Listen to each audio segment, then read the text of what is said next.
Beri nama pedang ini Naga Puspa.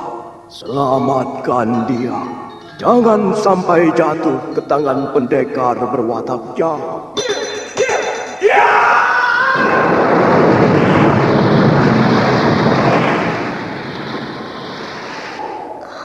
Kakang Kamandan, kau masih juga tidak percaya bahwa aku mencintaimu. Mesin, maafkan aku Mesin. Mesin, Mesin.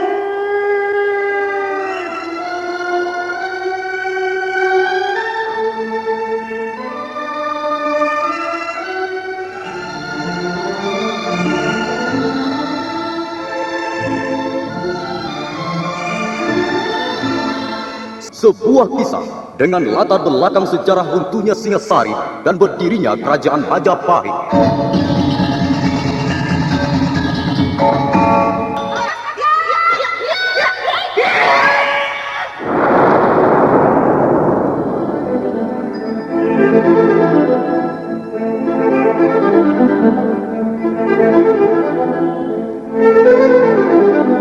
Kali ini mengetengahkan episode pertama dengan judul Pelangi di Atas Kurawa.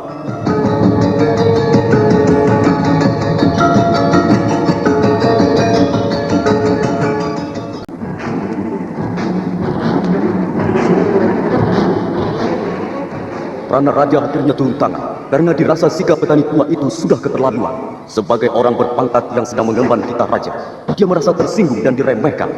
Kemudian, dia memerintahkan agar Jarabaha dan Ganggadara bertindak.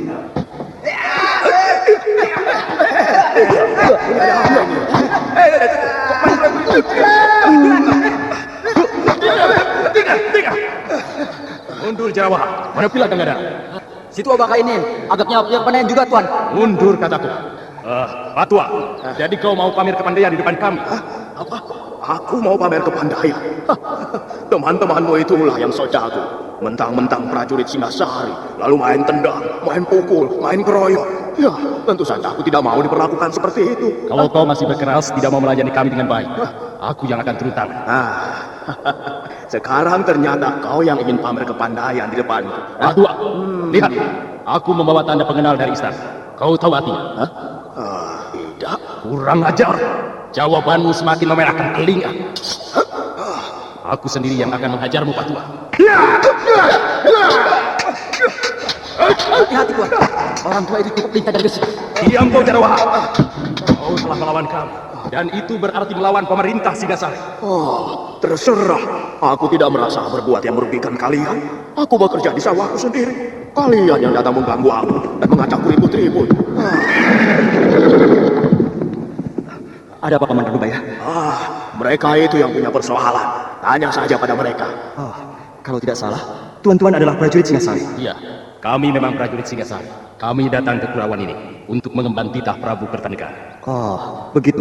Lalu mengapa sampai ribut dengan Paman Ranubaya? Orang tua itu tidak tahu sopan santun. Dia sama sekali tidak memandang kami sebagai utusan raja. Kalau aku menggunakan hak dan memenangku sebagai panglima muda, maka dia bisa dihukum cambuk 100 kali. Sudahlah, Komandan. Antarkan mereka itu ke rumah orang tuamu. Jadi tuan-tuan bermaksud mengunjungi rumah kami? Iya, kami mau menemui Empu Hanggareksa. Empu Hanggareksa adalah orang tua saya, Tuan. Kalau begitu, kebetulan sekali, Tuan. Kita ikut saja anak muda ini pulang ke rumahnya. Benar kau putra Empu Hanggareksa? Benar, Tuan. Mari, Tuan. Rumah saya tidak terlalu jauh dari sini. Tinggal 20 pas lagi. Hai, Pak Tua. Kalau kau tidak belajar sopan santun dan menghargai pejabat kerajaan, suatu ketika kau akan mendapat kesulitan besar. Mari, Tuan.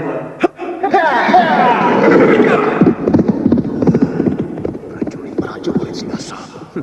Apa yang mereka andalkan? Singasari, negeri buatan Kenaro. Aku melihat mendung tergulung-gulung dari segala pihak. Aku melihat bencana besar akan menimpa dirimu. Mari tuan-tuan, silahkan minum dan silahkan mencicipi makanan desa Kurawan. Terima kasih Tuan Hanggareksa. Kami ikut merasa gembira dan bangga mendengar kebijaksanaan Sang Prabu Kertanegara. Wah, beliau itu raja yang arif, adil dan bijaksana. Beliau tak pernah melupakan budi baik seseorang, sekalipun orang itu berasal dari kalangan bawah. Kita semua ikut menikmati hasil yang telah dicapai pemerintah Singasari. Benar, Tuan. Dengan diresmikannya prasasti Camunda, maka siapa saja yang dianggap berjasa membantu Singasari melebarkan sayapnya akan mendapat hadiah. Dan dalam hal ini, tak terkecuali Tuan Hanggareksa. Sebagai seorang ahli membuat senjata, tentulah jasa Tuan tidak dapat dianggap kecil. Bukan begitu, Jarawahat? Betul Tuan, betul sekali. Bagaimana seorang prajurit bisa berbuat banyak di medan peperangan kalau tidak dibekali senjata yang ampuh? Dan senjata buatan Tuan Hanggareksa sudah terkenal ampuh. Prajurit Madura, Bari, dan terakhir pasukan Suara Bumi sudah membuktikan sendiri keampuhan senjata ciptaan Tuan. Tuan-tuan terlalu memuji saya. Saya sudah merasa senang dan bangga kalau bisa bekerja dan mengabdi pada pemerintah Singasari. Ini sungguh, Tuan. Dalam hal ini, saya bekerja tanpa pamrih apa-apa. Kami percaya, Tuan. Dan Prabu Kertanegara sendiri juga sepenuhnya percaya pada kemurnian pengabdian Tuan Hanggareksa. Itulah sebabnya Tuan diharapkan hadir dalam pertemuan di bulan Bhadrapada nanti. Sang Prabu ingin bertatap muka dan bicara langsung dengan orang-orang yang telah membantu. Saya ini kan orang desa, orang kecil yang tidak punya arti apa-apa. Karena itu, saya sangat terharu mendengar sikap Sang Prabu yang begitu murni. Oh ya, kami ingin menanyakan sesuatu pada Tuan. Soal apa, Tuan Pranaraja? Sebelum kami bertemu dengan Arya Kamandana, putra Tuan, kami sempat bertengkar dengan seorang petani tua yang sedang mencangkul saluran air di sawahnya. Iya, betul Tuan. Wah, orang tua itu benar-benar kurang ajar sekali Tuan. Dia sama sekali tidak takut pada kami, walaupun tahu bahwa kami membawa amanat seorang raja. Ya, di samping kurang ajar, dia juga telah berani menghina pemerintah Singasari. Ini yang saya kira tidak bisa diampuni. Ya, saya pikir otaknya tidak genap lagi. Apa benar begitu Tuan? Jangan hiraukan dia, Tuan-tuan. Jangan dimasukkan ke hati. Putra Tuan memanggilnya dengan sebutan Pam. Apakah Tuan masih tersangkut hubungan kerabat dengan orang itu? Oh, tidak, Tuan. Sama sekali tidak. Dia bukan sanak keluarga saya. Kami dulu memang pernah bersahabat. Tapi sekarang kami tidak pernah bertemu lagi, walaupun masih satu desa. Mungkin benar seperti yang dikatakan Gangadara. Dia agaknya kurang beres sopannya. Ya, mungkin saja, Tuan. Soalnya saya sudah lama sekali tidak pernah bertemu dengannya. Siapa nama orang itu, Tuan? Namanya Empu Ranubaya. Sudahlah, Tuan. Lupakanlah saja. Dia barangkali tidak bermaksud sungguh. Saya jamin, dia tidak akan berani mengganggu tuan-tuan lagi. Baiklah. Maaf, Tuan Hanggareksa.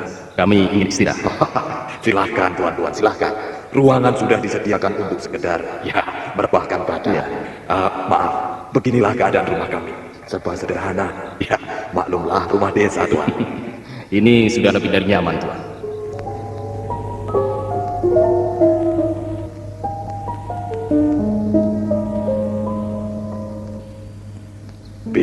Apakah tamu-tamu sudah tidur, Bi? Mereka sudah masuk ke ruangan tidurnya masing-masing, Gusti. Entahlah apa sudah tidur atau belum. Kemana Kamandanu dan Dwi Pangga? Angger Kamandanu, hamba lihat sedang membersihkan keris di ruang pusaka. Sedang Angger Dwi Pangga, seperti biasa, sedang sibuk menulis daun-daun rontal. Oh iya. Aku mau pergi sebentar, Bi Rongkot. Kau tutup saja pintunya ya. Baik, Gusti Hanggareksa.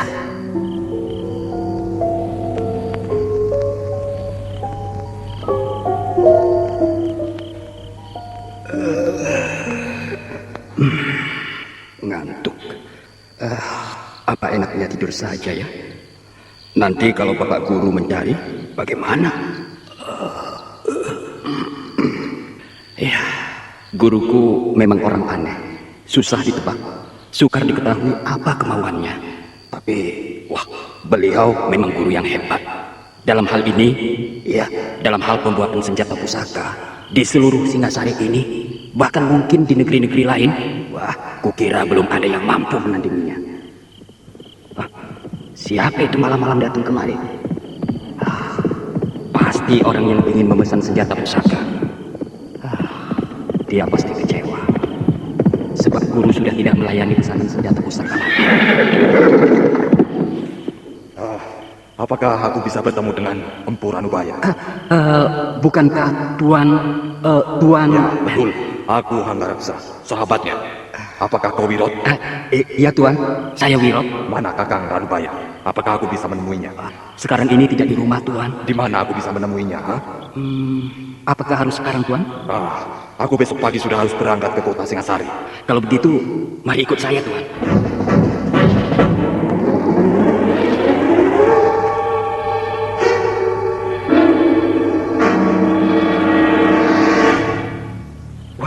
Tidak ada Tuan.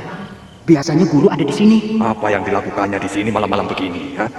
Guru memang sering berlaku aneh. Beliau punya kegemaran yang tidak jamak dimiliki orang lain.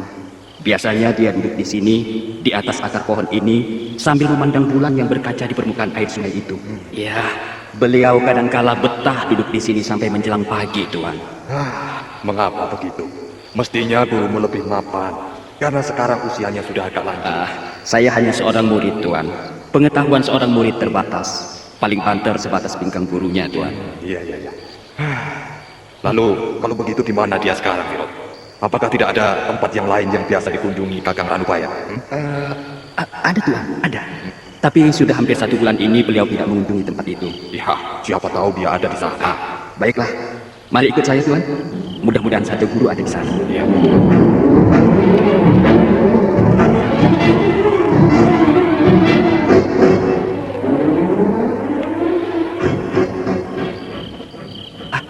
Sepertinya juga tidak ada, Tuan. Pintu gubuk sudah tertutup rapat. Gubuk jerami ini milik siapa, Wirot? Milik beliau juga, Tuan. Saya yang membuat. Tempat ini biasa dipergunakan guru untuk menikmati mangkok tuaknya, Tuan. Oh, begitu. Rupanya Kakang Ranubaya sudah bergaul dengan api dalam cawan itu. Iya, kadangkala beliau mabuk dan tertidur di atas tumpukan sabit kelapa. Kasihan Kakang Ranubaya. Mungkin akhir-akhir ini dia banyak mendapat kesulitan dalam hidup. Rasanya tidak, Tuan. Beliau biasa-biasa saja. Hidupnya sangat sederhana. Yang jelas beliau tidak pernah memusingkan persoalan-persoalan duniawi. Kalau tidak, mengapa dia minum tua? Soal itu, beliau pernah berkata pada saya, Tuan. Wirot, aku tahu api ini panas. Bisa membakar hangus tubuhku, juga jiwa. Tapi aku tidak takut terbakar. Bukan karena aku putus asa. Di dalam cairan ini aku bisa menemukan Ranubaya yang sesungguhnya. Bukankah seluruh isi dunia ini mabuk? Dan bukankah mabuk itu ada banyak ragamnya? Mabuk kekuasaan, mabuk pangkat dan harta, mabuk wanita, mabuk gebiar dan gemerlapnya ketenaran. Nah, aku sengaja memilih mabuk tuak saja karena tidak berbahaya. Paling-paling aku sendiri yang akan mengalami bencana dan bukan orang lain. Lagi pula, mabuk tuak murah harganya. Hanya 10 beribil sudah bisa sampai ke tujuan. Kakang Ranubaya berkata begitu, Wirot? Betul, Tuan. Hal itu sudah lebih dari 10 kali pernah dikatakannya pada saya. Pendapat seperti itu tidak benar. Aku tidak setuju. Tapi ini adalah hak setiap orang. Baiklah, sekarang kemana lagi kita harus mencarinya, Wirot? Kemana lagi ya? Wirot, Ya, masih ada tempat lain yang biasa dikunjunginya? ada, Tuan. Ada. Tapi Tapi apa lagi? saya tidak berani mengantar Tuan ke tempat itu. Mengapa kau tidak berani? Tempat itu letaknya di belakang bukit kecil ini, Tuan. Kalau di mana-mana tidak ada, biasanya guru ada di situ. Ya, kalau begitu antarkan aku ke sana. Tidak, Tuan. Saya tidak berani. Sungguh. Soalnya jalannya gelap sekali, Tuan. Dan angker, Tuan. Saya tidak berani melewatinya malam-malam begini, Tuan. Baiklah, Wirot. Tidak usah kau mengantar aku. Tunjukkan saja jalannya. Aku akan mencarinya sendiri. Tuan, mengapa Tuan tidak sabar menunggu sampai besok? Saya kira besok pagi beliau sudah kembali ke rumah. Tidak, Wirot. Tidak. Aku membutuhkan gurumu malam ini juga. Kalau begitu baiklah, Tuan. Tuan terus saja menyusuri pematang sawah ini. Sampai di sebuah pohon yang besar dan rindang, Tuan belok ke arah selatan. Ya. Selanjutnya Tuan bisa mengikuti jalan setapak di seputar pinggang bukit. Lalu di mana letaknya tempat yang biasa dikunjungi Kakang Ranubaya? Tuan akan menemukan sebongkah batu yang sangat besar, yang bentuknya menyerupai payung raksasa. Iya. Nah, di belakang sebongkah batu itulah biasanya guru saya berada. Tapi, ya, harap Tuan berhati-hati. Saya khawatir hantu bertopeng itu akan muncul malam ini. Jadi kau takut hantu bertopeng maka tidak mau mengantarkan aku, begitu? Benar, Tuan. Hantu itu, menurut cerita guru saya, sangat kejam, Tuan. Apalagi bagi orang yang belum dikenalnya dan baru pertama kali melewati daerah. Ya, sudah. Kau boleh kembali, Wirot. Biar aku temui sendiri gurumu. Sekalian, aku ingin berkenalan dengan hantu yang kau katakan itu.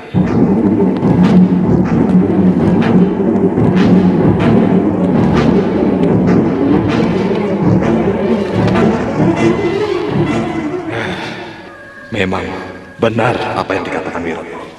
Gelap sekali tempat ini. Untung aku sempat mencabut obor minyak jarak di depan gubuk itu tadi. Kalau tidak, mataku tidak bisa melihat apa-apa. Tempat ini memang menyeramkan. Untuk apa Kakang Ranubaya pergi ke tempat seperti ini malam-malam begini? Empu Hanggareksa baru saja akan melangkah untuk melanjutkan perjalanannya ketika mendadak sebuah bayangan berkelebat ringan. Kurang ajar. Siapa kau? Bayangan itu tidak menjawab sapaan Empu Hanggareksa, melainkan terus menyerang. Jawab pertanyaanku. Kaukah hantu yang menunggu tempat ini?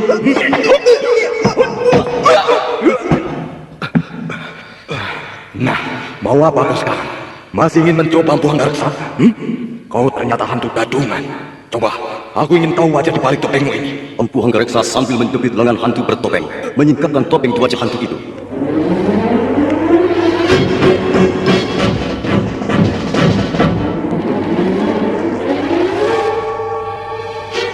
Topeng putih yang terbuat dari bulu kambing domba itu tersingkap. Pada saat itu, muncul bulan dari balik awan hitam. Empu Hanggareksa terkejut. Siapakah hantu bertopeng itu? Dan apa maksudnya menjadi hantu di tempat itu? Silakan mendengar jawabannya pada seri berikut. Sampai jumpa.